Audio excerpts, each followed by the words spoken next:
Les 5 catégories de personnes qui accomplissent la prière. Les gens sont classés en 5 catégories dans la prière.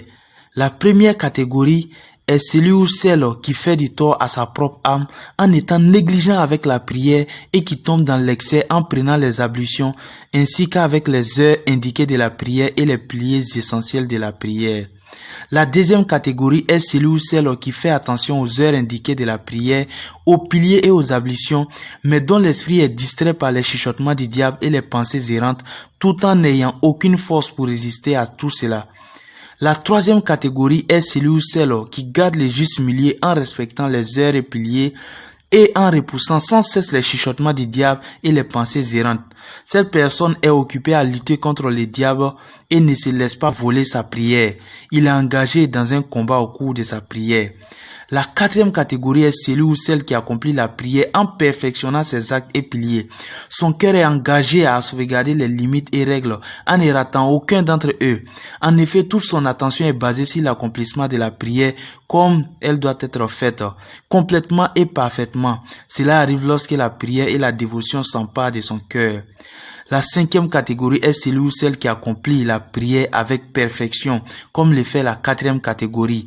Mais au cours de sa prière, il ou elle place son cœur devant son Seigneur. En faisant cela, il ou elle perçoit son Seigneur et reste vigilant. Cette personne est comblée de son amour et de sa gloire comme si elle le voyait et le témoignait. Ainsi, tous les chuchotements et pensées errantes disparaissent tandis que le voile est levé entre elle et son Créateur.